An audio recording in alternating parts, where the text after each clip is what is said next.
Today I'm going to show you how to find the domain of a function algebraically.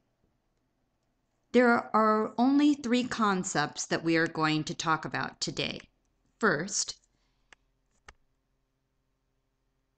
you can't divide by zero.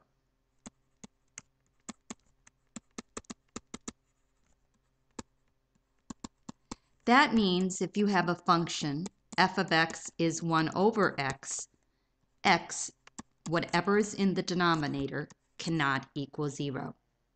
The second concept, you can only take the square root of 0 and positive numbers. That means if we have a function f of x is the square root of x, whatever is under the square root sign, x must be greater than or equal to 0.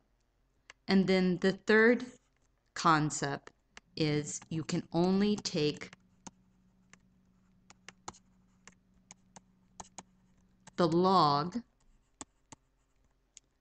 of positive numbers.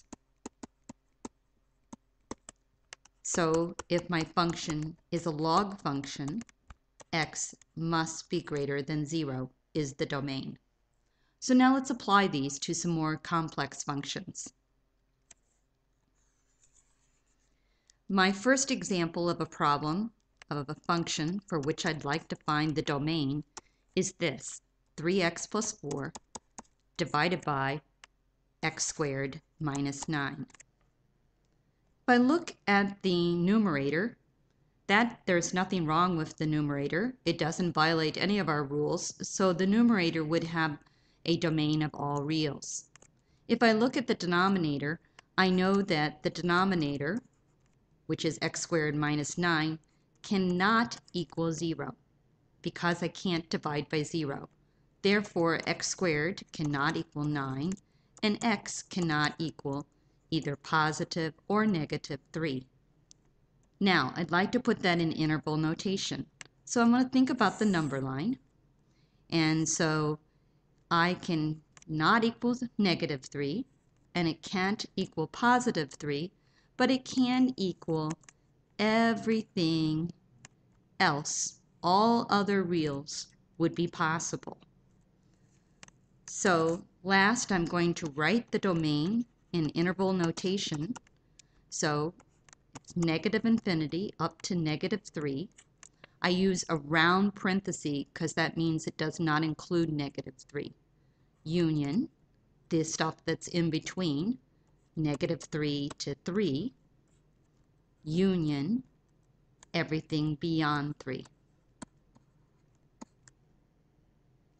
Let's try a second problem.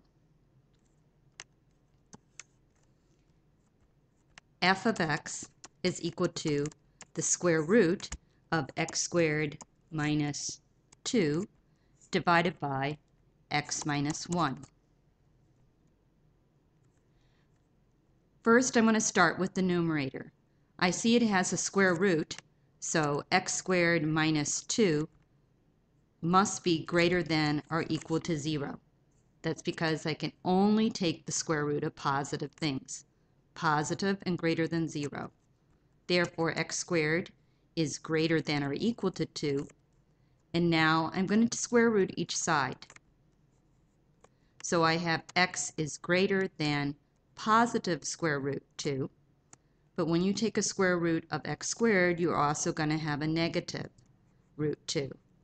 It's important that you reverse the sign for the negative.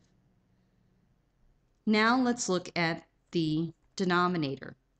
I know that the denominator cannot equal 0. Therefore, x cannot equal 1. Now let's look at this on the number line. I must have x has to be less than negative root 2.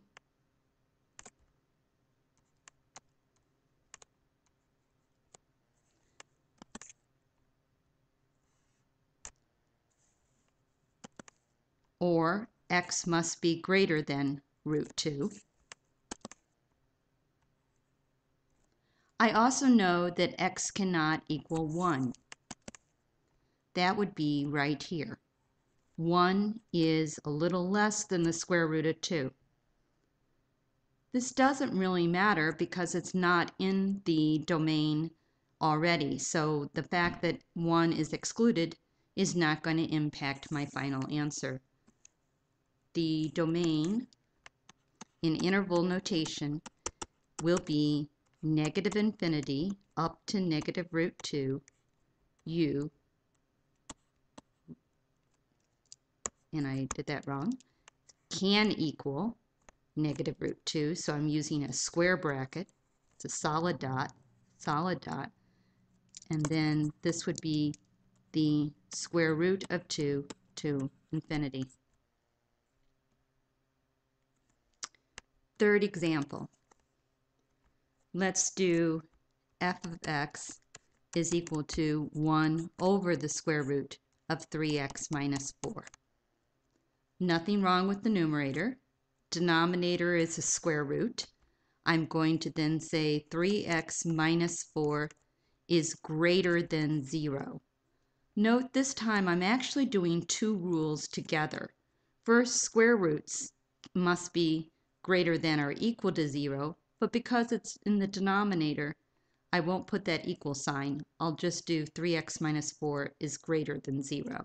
So 3x is greater than 4, and x is greater than 4/3. This one is 4/3 to infinity. So my final answer for my domain is 4/3, comma, infinity. And my last example, f of x is equal to the log natural of x plus 1 divided by the square root of 3x plus 4.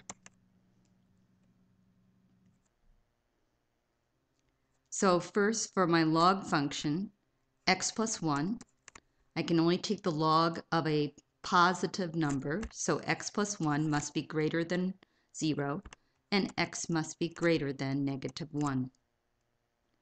For my square root, I'm going to say 3x plus 4.